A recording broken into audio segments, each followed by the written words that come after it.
Morning दोस्त। आज हम लोग फिर से वीडियो लेकर हाजिर हैं। 2 दिन तक वीडियो नहीं बनाए मौसम खराब होने की वजह से, लेकिन आज फिर से द्विघात समीकरण का अगला क्लास हम लोग करने जा रहे हैं। देखिए, द्विघात समीकरण के मूलों की प्रकृति आज ज्ञात करेंगे। पिछले वीडियो में हमने बताया था द्विघात समीकरण का सूत्र, द्विघाती सूत्र जो होता है उसका दूसरा नाम श्रीधराचार्य सूत्र भी कहा जाता है। श्रीधराचार्य सूत्र, जिसमें हम बताए थे कि मूल का अगर मान निकालना हो, मूल अगर x का मान निकालना हो तो -b plus minus root under b square minus 4ac या बटे 2a। ये सूत्र बता रखे हैं, प्रूव भी किए थे कि किस तरह से प्रूव होता है। ये सूत्र निकालिए तो द्विघाती सूत्र इसी को कहते हैं। श्रीधराचार्य सूत्र भी इसी को कहा था। इसका खोज श्रीधराचार्य महोदय किया था, इसीलिए इसको हम लोग श्रीधराचार्य सूत्र कहते हैं।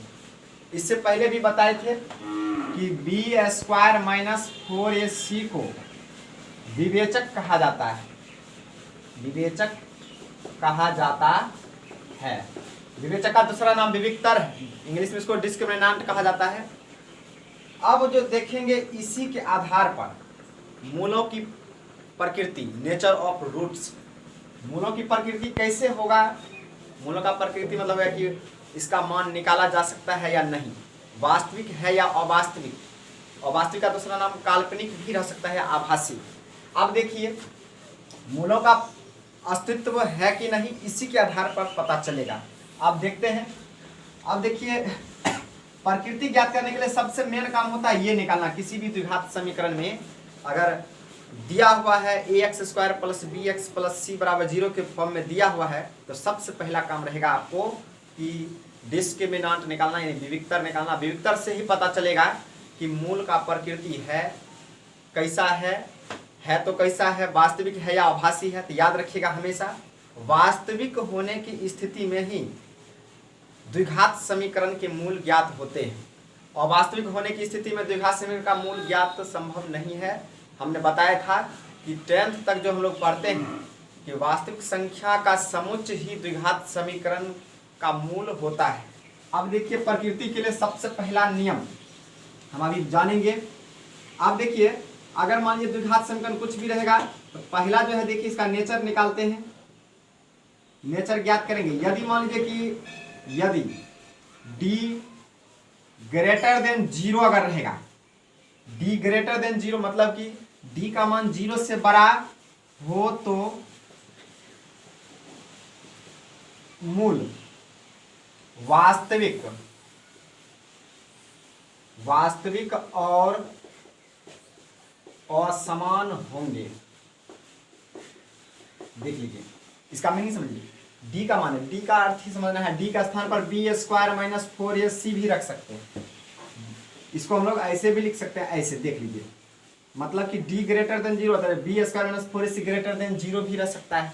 तो ऐसे अगर रहेगा तो हम लोग एक ही बार जान लेंगे कि मूल वास्तविक और असमान होंगे। वास्तविक और असमान, असमान का अर्थ समझिए, मूल जो निकालेंगे, 2 मूल निकलेगा द्विघात समीकरण में और दोनों अलग अलग आएगा, इसीलिए इसको लिखा गया असमान। अब देखिए, अगर मान लीजिए कि 0 के बराबर हो जाए, या पहले ले लीजिए, यदि d लेस देन 0 आ जाए हो तो मूल अवास्तविक होंगे। अवास्तविक होने की स्थिति में जो है आपका याद रखिएगा, इसका अस्तित्व नहीं होगा।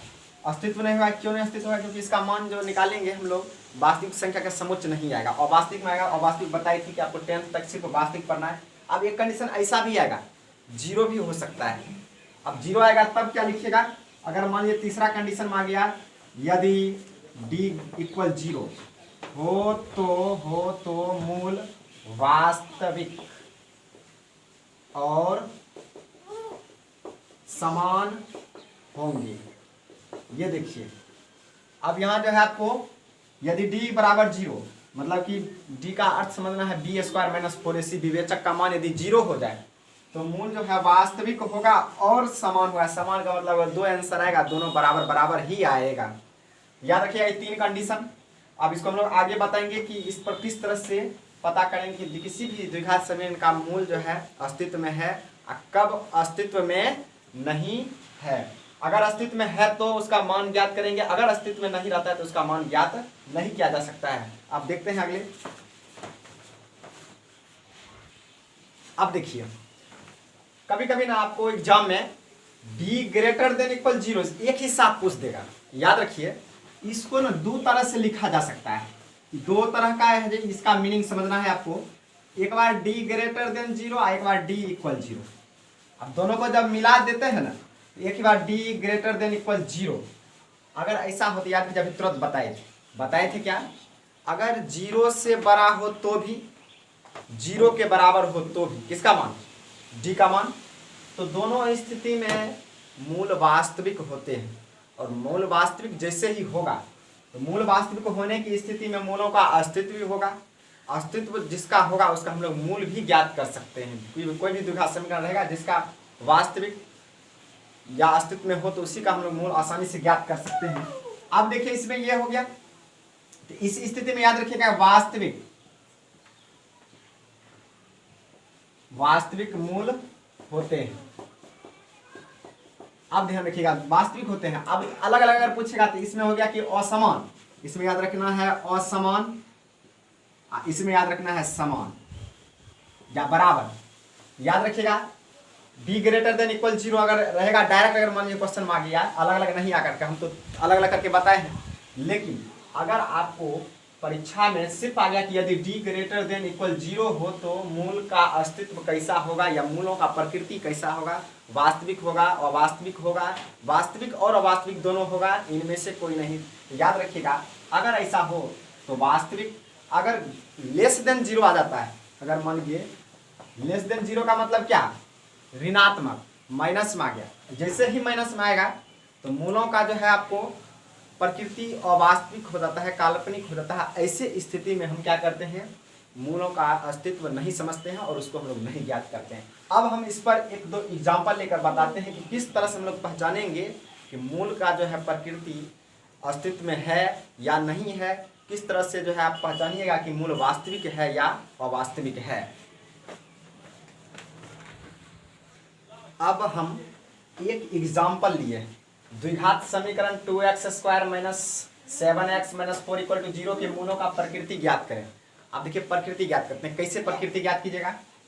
तो सबसे पहले तो क्या करेंगे बताए थे, प्रकृति ज्ञात करने के लिए डिस्क्रिमिनांट निकालना जरूरी है, यानी कि विवेचक पहले ज्ञात करेंगे। विवेचक के आधार पर ही पता चलेगा आपको कि मूल का प्रकृति वास्तविक है या अवास्तविक है, मूल समान होंगे या असमान होंगे।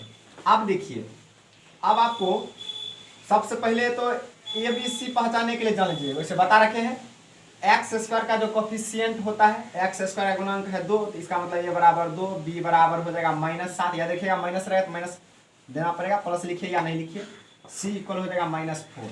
तो सबसे पहले d निकालने का काम करेंगे। d का सूत्र याद होगा आप लोग को, b² माइनस 4ac। तो b का मान हो गया -7, -4 गुने a का मान हो गया 2 और c का मान हो गया -4। आप देखिए माइनस का स्क्वायर पावर में जैसे ही सम संख्या हो, इवन नंबर रहता है, याद रखिएगा माइनस हो जाता है, प्लस गुना करके कीजिएगा तो माइनस गुने माइनस तो इससे भी प्लस होता है, तो 49 हो गया। -4 है यहाँ भी, माइनस देखिए यहाँ भी सब गुना में, तो माइनस गुने माइनस प्लस, 4 को 2 से गुना कीजिएगा 8, 8 को फिर 4 से कीजिएगा तो 32 हो जाएगा। 32 और 49 को जोड़ देते हैं, 11, 4 3 7 1 8। अब देखिए यहाँ पर d का मान आ गया है 81, प्लस में आया है, तो प्लस आने का मतलब हो गया कि 0 तो नहीं हुआ, इसका मतलब है 0 से बड़ा है, माइनस आता तो 0 से छोटा। नंबर सिस्टम में बताए हुए नंबर लाइन में याद देखिए, इधर रहता है तो छोटा, इधर रहेगा तो बड़ा, यानी कि इधर माइनस वाला आता है इधर प्लस वाला है, तो प्लस वाला आता है हमेशा 0 से बड़ा। लिख सकते हैं हेयर d ग्रेटर देन 0, इसीलिए मूलों का प्रकृति लिख सकते हैं, मूलों का प्रकृति वास्तविक और असमान है।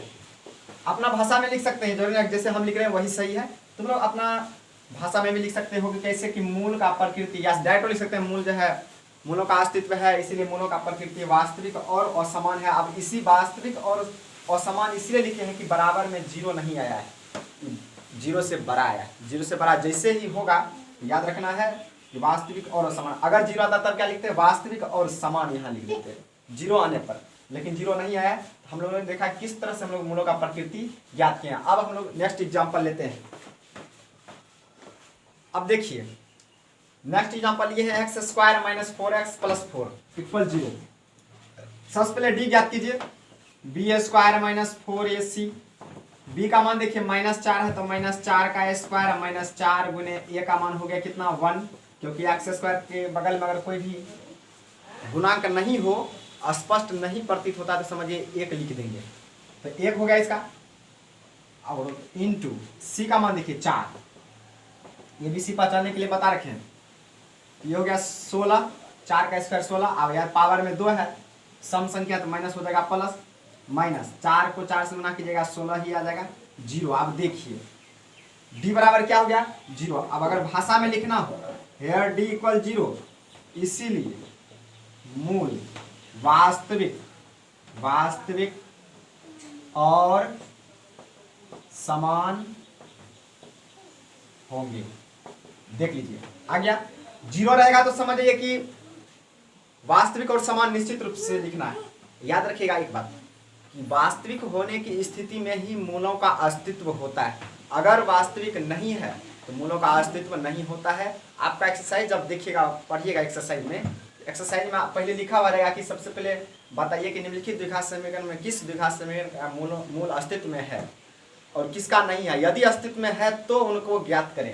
तो अस्तित्व रहने के लिए याद रखिएगा वास्तविक रहेगा तभी अस्तित्व में है, अगर वास्तविक नहीं है तो अस्तित्व में नहीं है। अब देखते हैं एक बार लेते हैं अवास्तविक वाला भी लेते हैं एक एग्जांपल।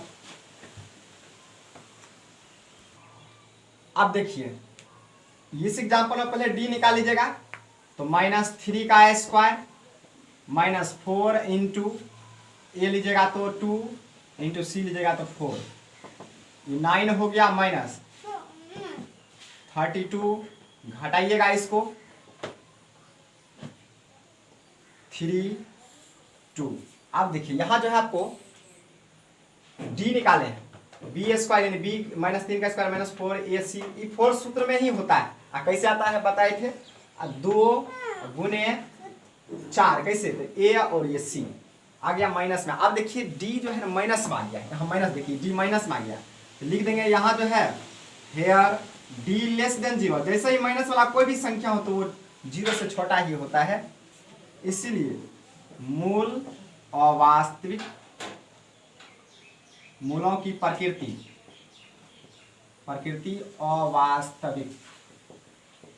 अवास्तविक है। अब याद कीजिए अवास्तविक होने की स्थिति में क्या होता है, मूलों का अस्तित्व नहीं होगा, इसको हम लोग ज्ञात नहीं कर सकते हैं।